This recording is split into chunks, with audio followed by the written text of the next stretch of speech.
Here we are going to find out the viscosity of the oil. As the name itself says that it is a torsion viscometer with some torsion wire. See here, you can see, notice that. So through this torsion wire, the cylinder is tied. So you can see this cylinder part. Completely we are not going to disassemble this. Just you can see, notice that this is a cylinder. So through this torsion wire, we have tied that. So that's why torsion viscometer. See, you know the theory part that as the temperature increases for the liquid, what happens? The viscosity decreases. That's what we are going to prove this in this experiment. See, initially we'll fill the oil, any oil, SAE grade, any oil you can use. We'll fill the oil in the container. This container or the vessel we are going to fill, and we'll make sure that the oil level and the cylinder surface level will be same. Because every reading we are not going to disturb the setup.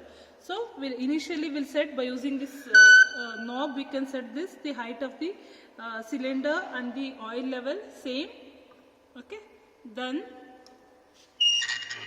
by using this adjustment screw, so you can see here, by using this adjustment screw, we can set this for 0. Okay. See, I'll just set this and I'll show.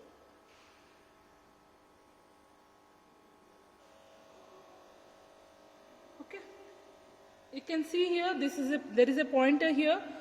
See, this is the pointer.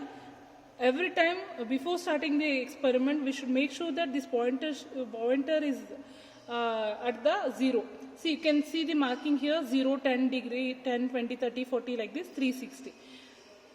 See, if I lock this, exactly it will be at 0. If you will not place it at 0, then with some pressure you will pull it and you will lock it. So when you will remove, there will be some pressure or some force in this disc. So to avoid that, while starting the experiment itself, we make sure that this pointer level should be at 0 only. See what we are going to do in this experiment. See, initially I will give rotation like this. What we call this as anti-clockwise. Clockwise means like this and anti-clockwise. I have given the anti-clockwise rotation. So I have given one rotation and I have locked this. See, if I remove this lock, what happens? The disc will move in the opposite direction. Which direction? I have given the rotation in the anti-clockwise, so it will move in the clockwise direction. So, see now once again I will show. Now I will give the rotation in the clockwise direction. I will give one rotation.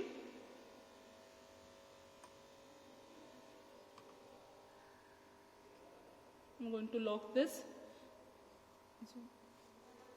If I'll remove this, you can notice up to here it will come reverse one rotation. Then again whatever it is moving away, no, so that reading will be taken.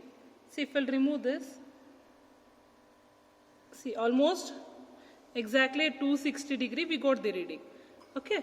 Then again same procedure will be repeated for the next reading. So next reading means, see here there is a provision to keep the thermometer. So through the electric power, like electricity will pass to the rheostat. So through this rheostat, we have connected this to this vessel. So through the rheostat, we will be heating this oil. So once the temperature increases for this oil, what happens? The viscosity decreases. So first reading you got at 260 degrees Celsius. Sorry, 250 degree. So again, in the second reading after 10 degree, rise in temperature, if I'll give the rotation, like if I'll give rotation, one rotation, I'll lock this. Why we are going to lock this? See, I have given some disturbance to the oil, also the plate.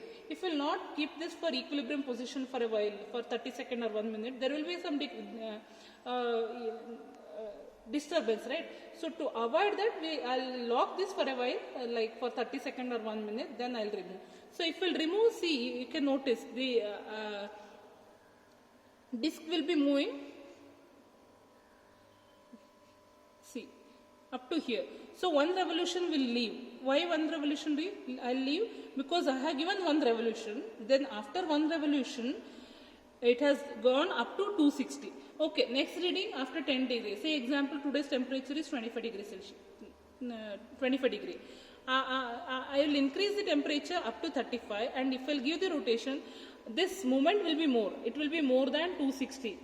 260 degree. It will come around 270, 275 like that. Okay, that full experiment calculation with the readings will be explained in the with the readings in the Google Classroom. So now this is how we'll be conducting the experiment. Again, coming to this, how to take the Redoux number. See here, I have to take the Redoux number to find out the viscosity of the oil. So to find out this, we'll be using this chart. See, in this experiment, we have used the cylinder of 1/5 by 8 inch. See, you can see this in the this graph. No, there are 1, 2, 3, 4, 5, 6 cylinder. All these 3 lines are for different size cylinder. In our lab, what we have the equipment, that size of the cylinder is 1/5 by 8 inch. So I will be referring the second graph line, second one. Why? Because according to the experiment which we are conducting in our lab, the size of the cylinder is 1/5 by 8. So I will be reading this reading. Okay, then that is one. Then I told you the wire, right? A torsion wire. So the torsion wire is of 30 SWG grade. SWG, standard wire gauge. So the wire gauge which we are using in this experiment is 30. Okay, so now for first reading at 25 degrees Celsius I got a reading of viscometer dial reading. I got it as 260. See here, 260 is this, and I am referring the second cylinder curve. So 260, if will come like this, and if I'll see, if I'll go down, I'll get the Redoux number. So Redoux number in seconds I'll get. So if we'll go accordingly for 260. Towards the right side if will come, and up to where I'll come to up to the second cylinder. Again, exactly if will come down. So your reading will be at 5.6. 5.6 into 10 power 2. Into 10 power 2 means 5.6 into 10 power 2 means 560. 560 second will be the 56 into 10 power 2. Okay. 5.6 into 10 power 2, it will be almost second, into second, in the 100 seconds we have to do it. Okay, so we'll get the reading. Then second reading at 35 degree, if we'll get 270, I'll take 270 to this graph, like second cylinder, and they'll come here. So it will, if it is coming at around 5 into 10 power 2 means 500 second. Okay, so like this we'll take the reading.